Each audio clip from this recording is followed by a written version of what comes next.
আসসালামু আলাইকুম। শোল মাছ চাষ নিয়ে আমার এই নতুন সিরিজে আপনাদের স্বাগতম। আমি গত 12 বছর ধরে দেশি এবং ভিয়েতনাম শৈল মাছ চাষ করে আসছি। এই দীর্ঘ সময়ে এমন অনেক অভিজ্ঞতার মুখোমুখি হয়েছি যা শুনলে আপনারা অবাক হবেন। অনেক সফলতার গল্প আছে, আবার আছে ব্যর্থতা, লস এবং কঠিন সংগ্রামের গল্প। শুরুতে সবকিছুই এত সহজ ছিল না। প্রথম 3 বছর আমি তেমন কোনো লাভ করতে পারিনি, বরং বিভিন্ন ভুল সিদ্ধান্ত, ব্যবস্থাপনার ত্রুটি এবং অভিজ্ঞতার অভাবে বারবার ক্ষতির সম্মুখীন হয়েছি।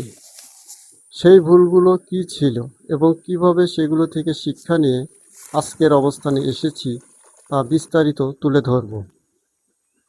আমি ছোট পুকুর, মাঝারি পুকুর এবং বড় পুকুরেও শৈল মাছ চাষ করেছি। এমনকি 5 বিঘা পুকুরেও শৈল মাছ চাষ করেছি। কোন ধরনের পুকুর দেশি শৈল মাছের জন্য উপযোগী এবং কোন ধরনের পুকুর ভিয়েতনাম শৈল মাছের জন্য উপযোগী এবং পুকুর নির্বাচন থেকে শুরু করে ব্যবস্থাপনা পর্যন্ত সব বিষয়ে বাস্তব অভিজ্ঞতার আলোকে আলোচনা করব। 2025 সালে আমার ভিয়েতনাম শৈল মাছের সর্বোচ্চ ওজন হয়েছিল 1 কেজি 950 গ্রাম পর্যন্ত। যদিও এই সাইজের মাছ সংখ্যায় কম ছিল, অধিকাংশ মাছের ওজন ছিল 800 গ্রাম থেকে 1 কেজি 700 গ্রামের মধ্যে। সেই মাছগুলো 800 থেকে 850 টাকা কেজি দরে বিক্রয় হয়েছে, আর বড় সাইজের মাছ 1000 টাকা কেজি পর্যন্ত বিক্রয় করতে পেরেছি।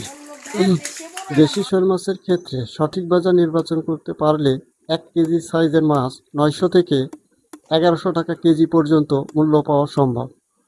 অনেকেই শৈল মাছ শুধু স্থানীয় বাজারে বিক্রয় করে। আমরা দেখি স্থানীয় বাজারে 800 গ্রাম থেকে 1 কেজি সাইজের দেশি শোল মাছ 500 থেকে 700 টাকায় বিক্রয় হয়, আবার অনেক সময় কম বেশিও হয়। কিন্তু আমি আপনাদের দেখাবো কোথায় এবং কিভাবে বেশি দামে শোল মাছ বিক্রয় করা যায়। ধরুন আপনার 1 টন বা 25 মণ মাছ বিক্রয়ের জন্য প্রস্তুত হয়েছে।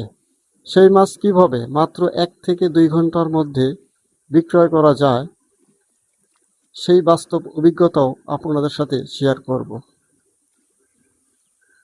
বর্তমানে আমার খামারে 3000 পিস ভিয়েতনাম এবং 1200 পিস দেশি, মোট 4200 পিস শোল মাছ চাষ চলছে।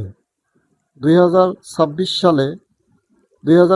সালের নভেম্বর মাসে এই মাছগুলো বাজারজাত করা হবে ইনশাআল্লাহ, মানে এই বছরেই।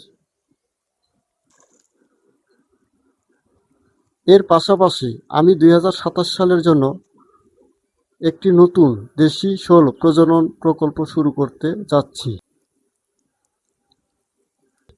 ব্রুট মাছ ক্রয় থেকে শুরু করে ডিম দেওয়া, ডিম ফুটে পোনা বের হওয়া, পোনা লালন পালন করা, বড় করা এবং বাজারজাত করা পর্যন্ত প্রতিটি ধাপ ভিডিওর মাধ্যমে আপনাদের সামনে তুলে ধরব।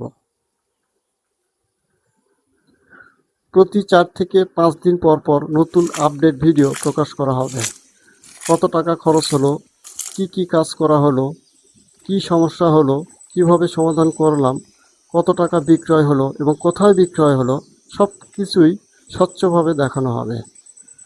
পরবর্তী পর্বে আমরা দেখব কিভাবে দেশি শোল মাছের জন্য পুকুর নির্বাচন করা যায়। আজ এ পর্যন্তই। সবাই ভালো থাকবেন। আল্লাহ হাফেজ।